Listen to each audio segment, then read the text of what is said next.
General Garland, regarding your October 4th school board memo, last week you said the memo was for law enforcement audience, despite it being on your public website as a press release. As a result of your memo, local school officials and parents may not speak up in these meetings out of fear that the federal government will do something to them. So that's a poisonous, chilling effect. Apparently that letter wasn't actually supported by organization, but was sent by 2 unauthorized staff. So last week the organization disavowed it, since you and the White House based your memo on this delegitimized letter. I assume you're going to revoke your extremely divisive memo that you said was instigated because of that letter. That's a question.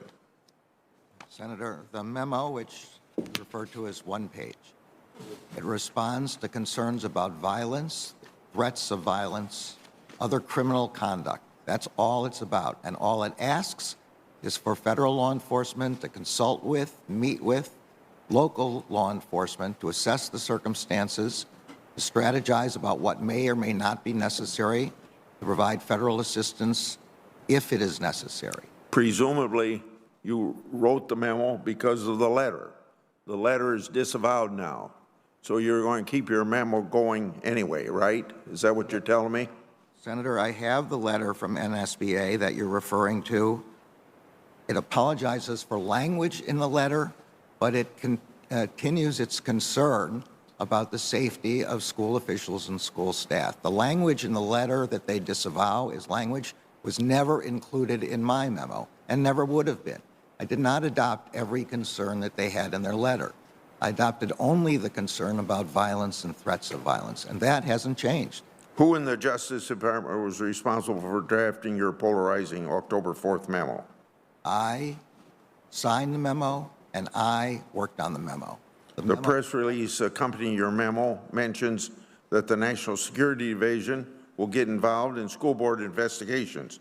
Is the Justice Department National Security Division really necessary for keeping local school boards safe if parents aren't domestic terrorists? And if the Patriot Act isn't being used, why is the National Security Division involved at all? This kind of looks like something that would come out of some communist country, expansive definition of national security.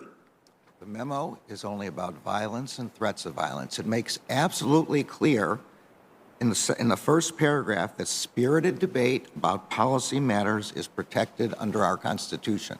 That includes debate by parents criticizing school boards. That is welcome. The Justice Department protects that kind of debate. The only thing we're concerned about, Senator, is violence and threats of violence against school officials, school teachers, school staff, just like we're concerned about those kind of threats against senators, members of Congress, election officials. In all of those circumstances, we are trying to prevent the violence that sometimes occurs after threats. Your memo stated that the Justice Department is opening dedicated lines of communication for threat reporting, assessment, and response. What is the department doing with tips it receives on this dedicated line, and what are you doing with those parents who have been reported? The FBI gets complaints, concerns from people around the country for all different kinds of threats and violence.